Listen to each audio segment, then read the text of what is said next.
الحمد للہ وکفا وسلام علی عباده الذین اصطفى اما بعد فاعوذ باللہ من الشیطان الرجیم بسم اللہ الرحمن الرحیم نحن نقص علیک نبأهم بالحق انہم فتیۃ آمنوا بربهم وزدناهم ہدی وقال النبی صلی اللہ علیہ وسلم نصرت بالشباب او کما قال علیہ الصلوۃ والسلام۔ محترم بزرگوں دوستوں، انسان کی زندگی کے کئی مرحلے ہیں جسے طے کر کر وہ اپنی دنیا کی زندگی کو خیر بات کہہ کر آخرت کی زندگی کی طرف چلا جاتا ہے، لیکن اس دنیاوی زندگی میں جو اس کی زندگی کے مراحل ہے جسے وہ طے کرتا ہے، کئی حادثات، کئی واقعات اور کئی مصیبتیں، کئی خوشی، کئی غمیوں سے دیکھنے کو ملتی ہیں۔ دنیا حادثات کی جگہ ہے، واقعات کی جگہ ہے، عبرت کی جگہ ہے، حالات کی جگہ ہے، غم کی جگہ ہے، تکلیفوں کی جگہ ہے۔ دنیا محنتوں کی جگہ ہے، دنیا مشقت کی جگہ ہے۔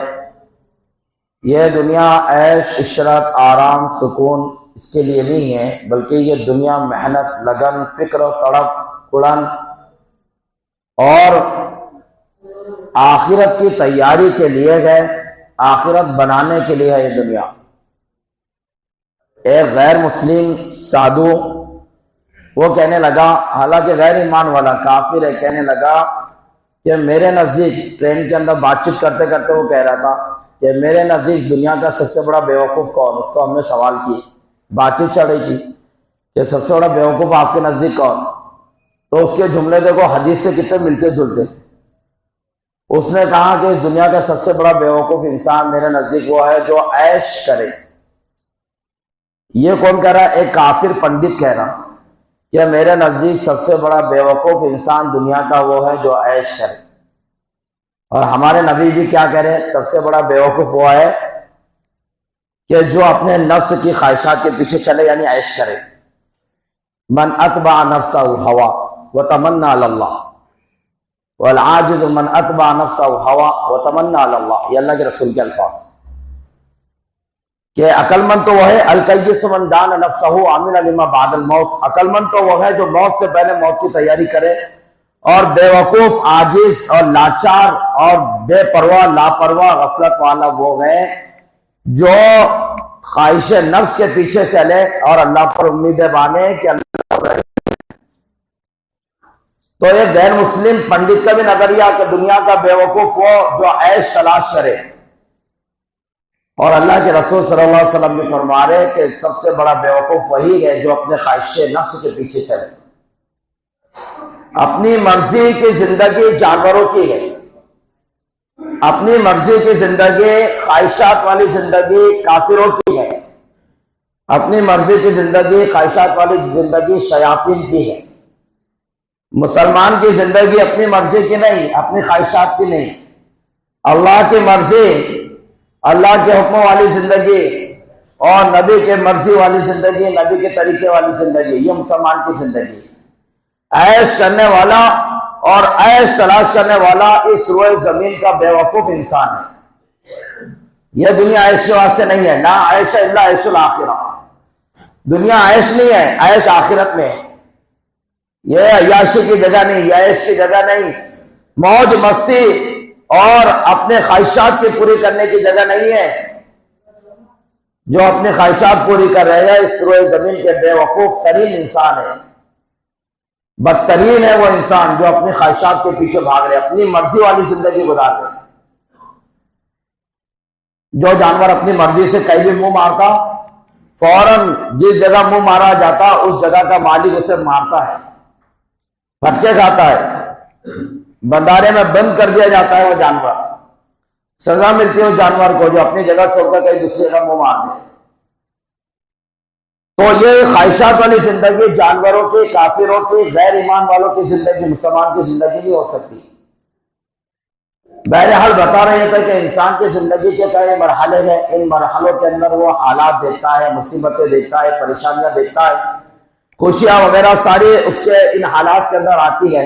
ان حالات سے گزرتا گزرتا وہ موت کے منہ میں چلا جاتا ہے۔ آخرت کے دروازے میں داخل ہو جاتا ہے، آخرت کی زندگی میں پہنچ جاتا ہے۔ ان مرحلوں میں سب سے اہم مرحلہ زندگی کا وہ ہے جوانی۔ یہ جوانی زندگی کا سب سے اہم مرحلہ ہے اور بہت ہی قیمتی مرحلہ ہے زندگی کا۔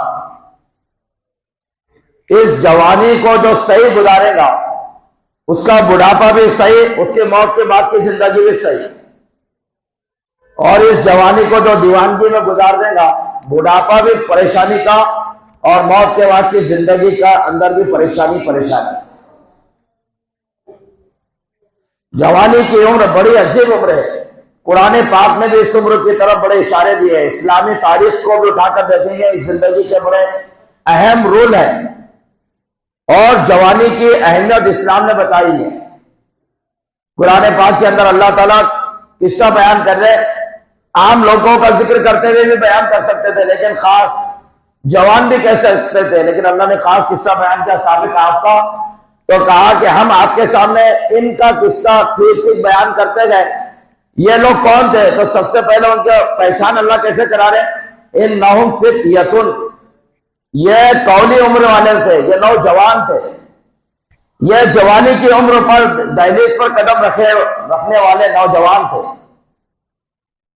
کہ جنہوں نے اپنی قوم سے عیش کی سکون والی، بلڈنگ والی، محل والی، گدی والی زندگی کو چھوڑا اور غار میں جا کر اللہ کے نام پر پڑ گئے، سو گئے، قوم سے بغاوت کر دی، بالکل اللہ کی عبادت کے لیے، اللہ کی بندگی کے لیے، توحید کے خاطر انہوں نے اپنے گھر بار کو چھوڑ دیا۔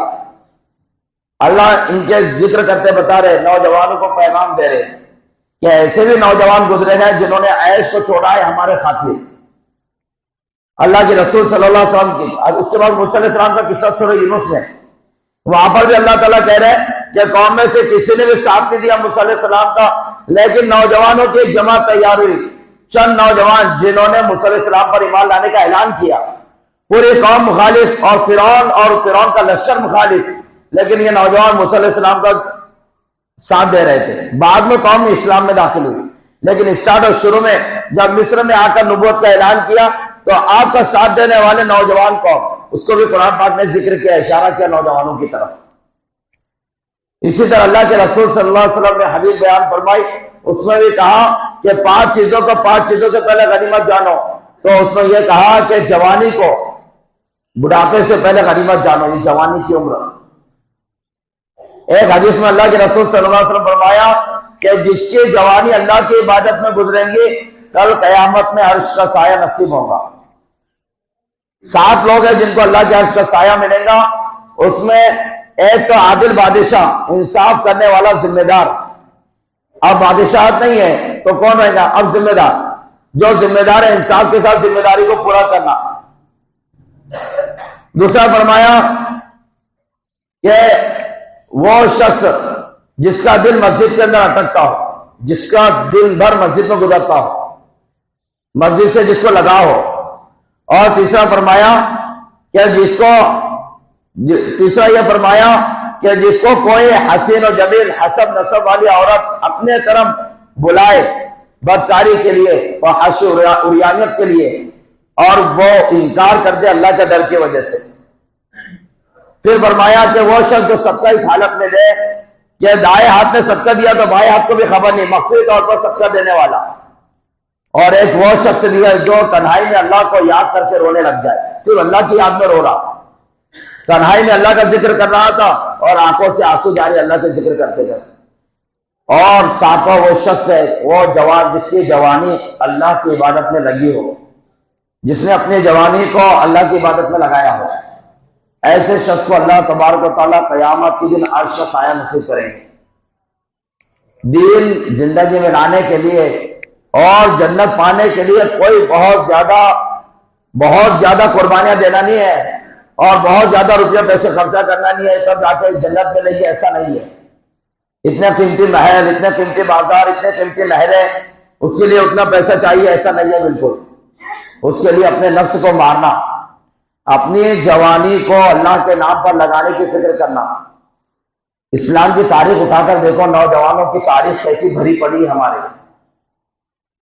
اللہ کے رسول ایمان اسلام کی دعوت دی اللہ کے رسول نے، ماننے والوں میں بچوں میں حضرت علی، جوانوں میں آپ کے غلام ابوبکر صدیق، یہ لوگ آپ کے ماننے والے،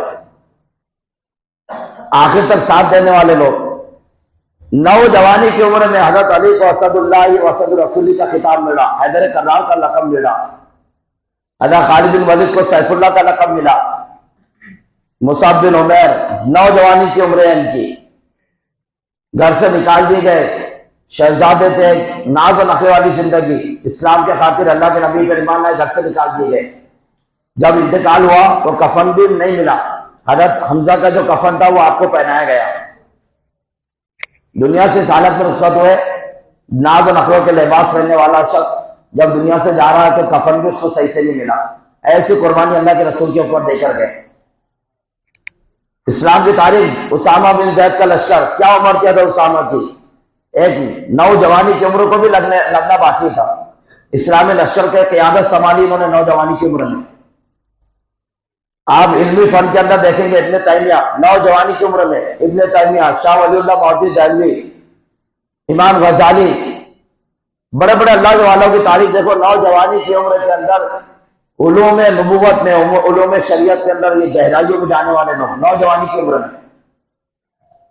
میدان کے اندر دیکھو تو صلاح الدین ایوبی، طارق بن زیاد، سلطان ٹیپو، صلاح الدین اور محمد بن قاسم، محمد بن فاتح قسط دنیا کا فتح کرنے والا، استنبول کا فتح کرنے والا محمد بن فاتح 21 سال 18 سال، دو تاریخی روایتیں۔ محمد بن قاسم 17-18 سال، صلاح الدین ایوبی پوری جوانی، نوجوانی کی عمر سے سلیبیوں سے جنگیں لڑی انہوں نے، یہود اور نصارہ ایک ساتھ میں مل کے ان سے لڑا کرتے تھے۔ یہ نوجوانی کی عمر کے۔ سلطان ٹیپو کیا عمر تھی؟ ایک نوجوانی جوانی کی عمر۔ ان کی زندگی دیکھو، اسلام کے اندر ابوالکلام آزاد نوجوانی کی عمر میں صحافت کو سنبھالا۔ ابھی قریب کے زمانے میں حسن البنا مصر کے اندر دعوت کا مسکن مصر کو بنایا، شہید ہوئے۔ صحافت کے اندر ابوالکلام آزاد، کتنے تاریخ اٹھا کر دیکھیں گے، نوجوانوں کی وجہ سے اسلام کو بڑے فتوحات ملی، کارنامے ان کے اسلامی تاریخ کے اندر آج بھی لکھے ہوئے ہیں، محفوظ ہے، مکتوب ہے۔ نوجوان ایک وقت میں یہ تھے مسلمان نوجوان جنہوں نے اسلام کی تاریخ کو بدل کے بتایا، انقلاب لایا مسلمانوں کی زندگیوں میں۔ اور آج ہم دیکھتے ہیں ہماری نوجوان نسل کو، وہ تو چلے گئے نوجوان ہمارے اپنی تاریخ رقم کر کے، اپنی تاریخ بنا کر، اپنی قربانیوں سے اپنی شہادتیں پیش کر کے، اپنی بڑی جوانی میں بیویوں کو بیوہ، چھوٹے چھوٹے معصوم بچوں کو یتیم کر کے، وہ تو اپنی بڑی جوانی کے اندر قربانیاں دے کر چلے گئے، یہ ان کی ایک تاریخ۔ لیکن آج ہماری نوجوان نسل کی کیا تاریخ ہے؟ یہ کیا تاریخ بنا کر جا رہے آنے والی نسلوں کے لیے؟ ان کے دھندے، ان کے کارنامے، ان کے کیا زندگی کے یہ رخ ہے۔ مولانا طارق جمیل کہتے ہیں نا، ان کے لیے بڑے بڑے ایٹمی ہتھیار بن رہے ہیں، ان کو ایٹمی ہتھیار کی ضرورت نہیں، یہ مر گئے پہلے سے۔ پوروں کی زندگیوں سے روح محمدی نکل چکا ہے، چہروں سے لے کر، بدن سے لے کر، اندر دلوں سے روح محمدی کا جنازہ نکل چکا ہے۔ بڑی بری کنڈیشن میں مسلمانوں کی یہ نوبت آ گئی۔ ایک نے آکولہ کا ویڈیو واٹس ایپ ڈالا کہ وہاں پر کچھ غیر مسلم بھائی فجر کے بعد ہی فوراً وائن کر رہا، کوئی کرکٹ کھیل رہا، کوئی فٹ بال کھیل رہا، آکولہ کا ڈالا۔ آکولہ کی تھوڑی معاملہ یہ سلور کے اندر بھراری روڈ پر آپ چلے جاؤ فجر کے بعد، روزانہ فجر کے بعد جاؤ، سب نان مسلم بھائی ہمارے وہ بیچارے ورزش کرتے ہیں، کوئی کرکٹ کھیلا، کوئی فٹ بال، کوئی رننگ میں ہے، اور مسلمان محلوں کی طرف ہم لوگ ادھر آتے گئے تو ہماری نوجوان نسل رات بھر موبائلوں کو لے کر ان کے باپ نے موبائل دلا دیا۔ سب سے بڑا رونا تو ان کے باپوں کا ہے، ان کے باپ کا سب سے بڑا رونا ہے۔ اسکولوں میں بھی پڑھا رہے، کالج میں بھی پڑھا رہے، مکتب میں بھی پڑھا رہے، لیکن ہاتھوں میں بچوں کے موبائل دے دیتے، یوٹیوب کھول کے دے دیتے۔ بچہ کارٹون دیکھتے دیکھتے کیا دیکھ لیتا، ایڈورٹائز دیکھ لیتا بچہ، کیا حرکتیں نہیں دیکھتا بچہ اس کے اندر۔ تو ہمارے نوجوان نسل کی طرف آئیں گے تو رات بھر موبائلوں کو دیکھتے بیٹھی، اور صبح میں یہ 10 بجے تک سوتی ہوئی قوم نظر آئیں گی۔ مکتب اتنی 7 بجے سے کیوں؟ شکایت لے کر آتے مولانا اتنی 7 بجے کیوں، سردی بہت ہو رہی، اتنی 7 بجے مکتب کیوں؟ یہ خود بھی سو رہے ہیں، ان کے سونے میں ڈسٹرب کر رہے ہیں بچے، دن میں سے اٹھ کے کپڑے پہنانے کا بولے ماں باپ کو، تو ان کے ماں باپ کی شکایت ہے کہ صبح صبح مکتب کیوں شروع کرے۔ مسئلے ہیں مسلمانوں کی، سردی بہت ہو رہی مسلمانوں کو، سردی مسلمانوں کو لگ رہی، غیروں کو نہیں لگتی۔ قوم کا بہت مسئلہ ہے ہماری قوم بہت زیادہ تیزی کے ساتھ میں اپنی ہلاکت کا سامان خود کر رہی ہے، بربادی کی طرف جا رہی ہے قوم۔ زینا ہماری قوم میں کثرت سے پایا جا رہا، ہماری قوم کے اندر سٹا جوا۔ ابھی ایک جگہ دعوتی جانے لگا تو ایک نوجوان بچے نے روکا، مولانا مت جاؤ۔ میں نے کہا اس کا کاروبار تو حلال ہے، کہا کہ کاروبار حلال ہے لیکن اس کے گھر میں سٹا چلتا اور ایسے ایسے لوگ جاتے مولانا کہ تم دنگ رہ جائیں گے، ایسے ایسے سلوڑ کے لوگ وہاں پر سٹا کھیلنے بھی جاتے۔ کس کی دعوت میں جانا صاحب، یا حافظ اعجاز صاحب کے جیسا سب بچ کے رہنا، کس کے پاس جانا کھانے کو، کیا کرنا، کس چیز کا بائیکاٹ کرنا، پھر کھانے کے سب سے پہلے بائیکاٹ کر لینا۔ تو میں نے کہا کہ وہ محنت سے کماتے، کہا کہ محنت سے کماتے ہی تو دکھ رہا، لیکن سٹا جوا بھی گھر کے اندر کھیلے جاتا ہے، اچھے اچھے لوگ وہاں پر جاتے ہیں سٹا کھیلتے ہیں۔ زینا بھی، سٹا بھی، اور تیسری چیز شراب بھی۔ یہ مسلم نوجوانوں میں صرف سلوڑ کا نہیں ہے، پورے مسلمانوں کی کارگزاری ہے ہندوستان کے، کہ کثرت سے سٹا ہے، کثرت سے شراب ہے، اور کثرت سے زنا مسلمانوں میں پایا جا رہا۔ یہ دوسری شادی نہیں کریں گے، دوسرا زنا برابر کریں گے، یہ کسی بیوہ بیکس کو سہارا نہیں دیں گے، اس کی بیوہ بیکسی کا فائدہ اٹھا کر اس کے ساتھ ناجائز سنبندھ قائم کریں گے۔ یہ ہے مسلم قوم۔ نوجوانوں کا کیا رونا، شادی شدہ کے مسئلے چل رہے آج کل۔ سب سے زیادہ جب سلوڑ کے سروے یا کہیں کے بھی سروے کر رہے ہیں ہم لوگ، کہیں کے بھی ہندوستان میں علماء کرام، تو جو بھی رپورٹ آ رہی، نوجوان تو پھنسی ہوئی قوم ہو چکی ہے، لیکن شادی شدہ کے بھی مسئلے چل رہے ہیں، عورتوں میں بھی مردوں میں بھی بڑے مسئلے ہیں۔ کیا بات ہے، بیوی نہیں، بیوی ساتھ دے رہی، دوسری بیوی کرو، کس سے ڈر رہے، کس سے گھبرا رہے آپ؟